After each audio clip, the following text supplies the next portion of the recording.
అందరికీ నమస్తే.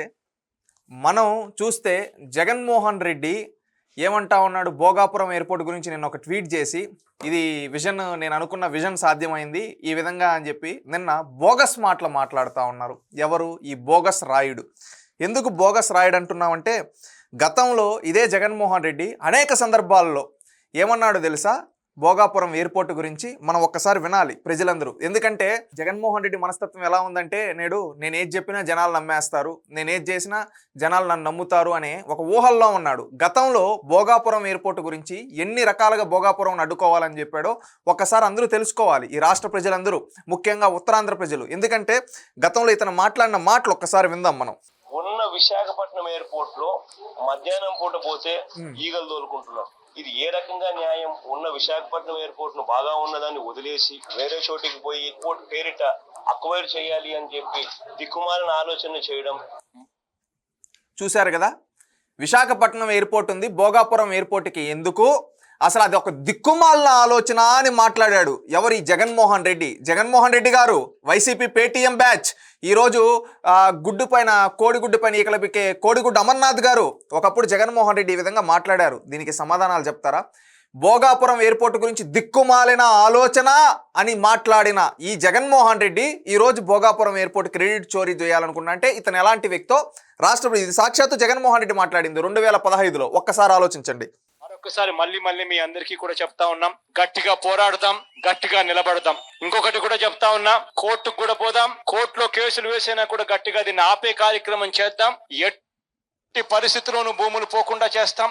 రానున్న మన రోజులు 3 ఏళ్లలో చంద్రబాబు నాయుడు గారి ప్రభుత్వం పడిపోతుంది. చంద్రబాబు నాయుడు గారి బంగాళాఖాతంలో పడే రోజు త్వరలోనే వస్తుంది. వచ్చేది మన ప్రభుత్వం. మళ్ళీ మీ భూములన్నీ కూడా తిరిగి మీకు వెనక్కిస్తామని చెప్పి మాత్రం గట్టిగా. ఇక్కడ ఒక దగ్గర ఏమన్నాడు? కేసులు వేస్తా, అడ్డుకుంటా అన్నాడు. ఎవరు? భోగాపురం ఎయిర్పోర్ట్ గురించి. ఆంధ్రప్రదేశ్ రాష్ట్ర ప్రజలందరూ ఆలోచించండి. ఇంకొక దగ్గర ఏమన్నాడు? రేపు ఆడేమైనా చేయని, నేను మీ భూములు ఇచ్చేస్తానన్నాడు. అంటే కూల్చేసి ఇచ్చేస్తా అని చెప్పి ఇదే జగన్మోహన్ రెడ్డి మాట్లాడాడు ఈ 2 సందర్భాల్లో. ఒకసారి ఏమన్నాడు? ఇది ఒక దిక్కుమాలిన ఆలోచన అన్నాడు. ఒకసారి అసలు భోగాపురంకి ఎయిర్పోర్ట్ ఎందుకు అన్నాడు. ఒకసారి కేసులు వేస్తా అన్నాడు. ఇంకొకసారి ఏమన్నాడు?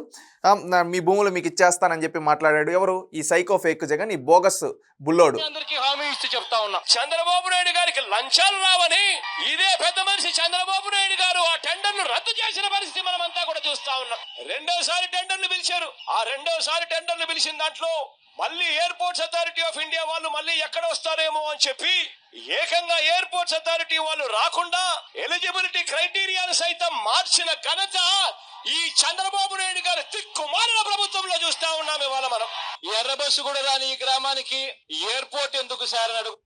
ఇక్కడ మీరు విన్నారు కదా, ఒకటేమంటా ఉన్నాడు, జిఎంఆర్ వాళ్ళకి టెండర్ ఇస్తే ఇది వాళ్ళ కోసం, డబ్బుల కోసం, బినామీల కోసం అని మాట్లాడాడు. ఎవరు? ఈ సైకో ఫేక్ జగన్. ఇంకొకసారి ఎర్ర బస్సు కూడా రాని దానికి ఎయిర్పోర్ట్ ఎందుకు అంటా ఉన్నాడు. ఇతని మాటలు ఎలా ఉన్నాయో ఆంధ్రప్రదేశ్ రాష్ట్ర ప్రజలందరూ విన్నారు కదా. దీంట్లో గతంలో జగన్మోహన్ రెడ్డి 2014 నుంచి 19 వరకు ఈ విధంగా అవాస్తవాలు మాట్లాడిన జగన్మోహన్ రెడ్డిని సూటిగా ప్రశ్నించాలనుకుంటున్నాం. ఎందుకంటే నువ్వు ఈరోజు వచ్చేసి ఎట్లా పడితే అట్లా మాట్లాడడం కాదు జగన్మోహన్ రెడ్డి గారు. ఒకటి, నిజానిజాలు కూడా తెలుసుకోవాలి. ఆంధ్రప్రదేశ్ రాష్ట్రంలో ఉండే ప్రజలందరూ కూడా ఒక్కసారి ఆలోచించండి. జగన్మోహన్ రెడ్డి గతంలో ఈ భోగాపురం ఎయిర్పోర్ట్ పైన ఇన్నిసార్లు నాలిక మడతేసిన ఈ జగన్మోహన్ రెడ్డికి నిజంగా చిత్తశుద్ధునిందా? లేదు. దీంట్లో వాస్తవాలు ఏంటంటే ఫ్యాక్ట్స్తో కూడా చూద్దాం. ఫిబ్రవరి 12, 2015లో విజయనగరం పర్యటనలో మొదటిసారి భోగాపురం ఎయిర్పోర్ట్ గురించి ముఖ్యమంత్రి చంద్రబాబు నాయుడు గారు ప్రకటన చేశారు.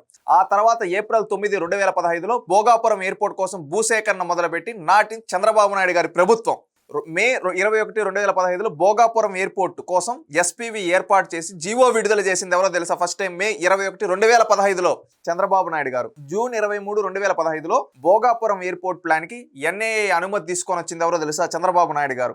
అదేవిధంగా ఆగస్టు 2015లో భోగాపురం ఒక దండగా, బుర్ర ఉన్నోడు ఇక్కడ ఎయిర్పోర్ట్ కట్టడు, నేను కేసులేసి అడ్డుకుంటా అని బుర్రలేని హెచ్చరిక చేసింది ఎవరో తెలుసా? ఈ సైకో జగన్మోహన్ రెడ్డి. ఆ తర్వాత సెప్టెంబర్ 23, 2015లో భోగాపురం ఎయిర్పోర్ట్ పనులు వేగం పుంజుకోవడంతో చుట్టుపక్కల భారీగా ఏమైంది? భూముల ధరలు పెరిగాయి. అది ఆనాడు అనేక వార్తాపత్రికల్లో న్యూస్ క్లిప్స్ కూడా మనం చూడొచ్చు. డిసెంబర్ 29, 2015లో భోగాపురం ఎయిర్పోర్ట్ నిర్మాణానికి ఆనాటి కేంద్రంలో ఉన్న ఎన్డీఏ ప్రభుత్వం అనుమతి ఇవ్వడం జరిగింది. జూన్ 23, 2016లో వేగంగా సాగుతున్న భోగాపురం ఎయిర్పోర్ట్ భూసేకరణ అని మనం అనేక వార్తాపత్రికల్లో కథనాలు రావడం జరిగింది. జూన్ 30 నాటికి 2016 నుంచి 2004 ఎకరాలు మనం టార్గెట్ పెట్టుకుంటే దాంట్లో 1550 ఎకరాలకు భూసేకరణ పూర్తయింది. ఇక్కడ మళ్ళీ జూన్ 30, 2016కి 2004 ఎకరాలకు గాను 1550 ఎకరాలు భూసేకరణ పూర్తయింది. ఇది ఒక్కసారి తెలుసుకోవాలి మనందరం.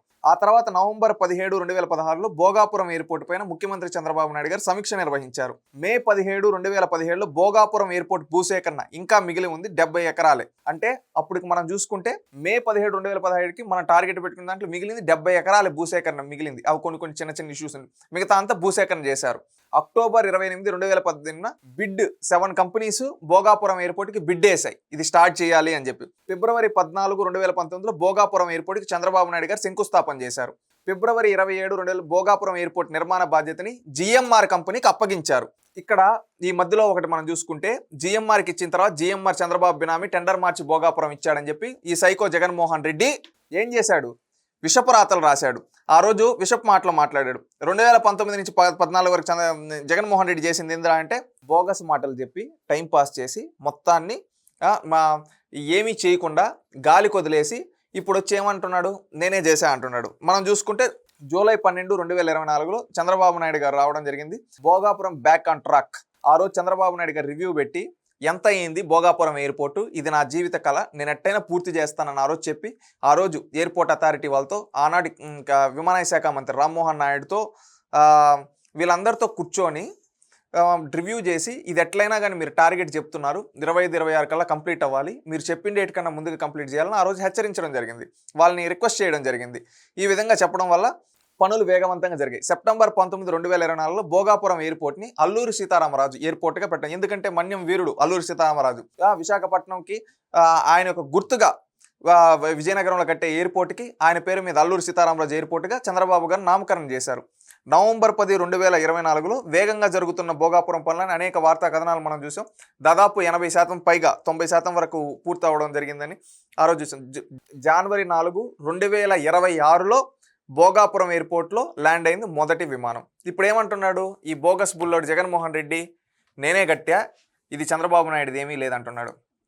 ఇక్కడ మనం ఫ్యాక్ట్స్ చూసాం, జగన్మోహన్ రెడ్డి గారు మాట్లాడిన మాటలు చూసాం. ఇవన్నీ మన దగ్గర కథనాలు ఉన్నాయి. దీన్ని బట్టి మనం ఆలోచించాల్సింది ఏంటంటే జగన్మోహన్ రెడ్డి డిఎన్ఏ అంతా ఏంటంటే క్రెడిట్ చోరీ. నాడు కియాను కూడా ఇదే విధంగా అడ్డుకుంటా ఇదంతా చెప్పాడు. మళ్ళీ నిస్సిగ్గుగా వెళ్ళి కియాన్ మా నాయన వల్ల వచ్చింది, మా వల్ల వచ్చిందని నిస్సిగ్గుగా చెప్పుకున్నాడు. గుర్తుందా? ఈరోజు భోగాపురం ఎయిర్పోర్ట్ పైన క్రెడిట్ చోరీ చేయాలనుకుంటున్నారు. వాస్తవాల్లోకి వెళ్తే మనం ఈ వైసీపీ పార్టీ ఏంటంటే వీళ్ళకి చేత కాదు. వీళ్ళు ఏంటంటే మన గూగుల్ వస్తే అవును ఆ గూగుల్ కూడా జగనే తెచ్చాడని చెప్పి నిస్సిగ్గుగా చెప్పుకున్నారు. ఈరోజు భోగాపురం ఎయిర్పోర్ట్ ఆనాడు చేత కట్టలేదు. ఆ రోజు ఏ విధంగా భోగాపురం ఎయిర్పోర్ట్ని అడ్డుకోవాలని చెప్పారో చూసాం. ఈరోజు నిస్సిగ్గుగా మళ్ళీ భోగాపురం ఎయిర్పోర్ట్ మా వల్లే అయింది అని చెప్పి చెప్పుకుంటున్నారంటే వీళ్ళంత పెద్ద క్రెడిట్ చోరీలు ఎవరుంటారో ఆంధ్రప్రదేశ్ రాష్ట్రంలో ఉండే ప్రజలందరూ ఆలోచించాలి. వైసీపీ డిఎన్ఏ అంత అరాచకాలతో నిండిపోయింది. ఇప్పుడు ఏంటంటే ఈరోజు చంద్రబాబు నాయుడు గారు అభివృద్ధి పనులు తీసుకొని వస్తూ ఇలాంటి ఎన్నో అద్భుతమైన కార్యక్రమాలు చేస్తూ ఉంటే ఈ సైకోలకి, ఈ వైసీపీ సైకోలకి ఏమైపోయింది? ఇంకా ఎటువంటి క్రెడిట్ చోరీ చేయాలని ఇది మా వల్లే వచ్చిందని నిస్సిగ్గుగా సిగ్గు లేకుండా ప్రచారాలు చేసుకుంటున్నారు. ఇది ఆంధ్రప్రదేశ్ రాష్ట్రంలో ప్రజలందరూ కూడా గ్రహించాలి. ఈ వైసీపీ పార్టీ, ఈ దొంగల పార్టీ క్రెడిట్ చోరీలు చేయాలనుకుంటా ఉంది. ఎందుకంటే వీళ్ళకి కట్టడం చేత కాదు, క్రెడిట్లు ఎత్తుకొని పోవడమే వీళ్ళకి చేతనైందని ఈ రోజుతో తెలిపింది. కొన్ని విషయాలు కియాలో కావచ్చు, గూగుల్లో కావచ్చు, నేడు ఈ విషయంలో కానీ చూస్తే మనకు క్లారిటీగా అర్థమవుతుంది. దీన్ని చూసుకొని ఆంధ్రప్రదేశ్ రాష్ట్రంలో ప్రజలు యువత చైతన్యవంతులు అవ్వాలని కోరుకుంటున్నాను.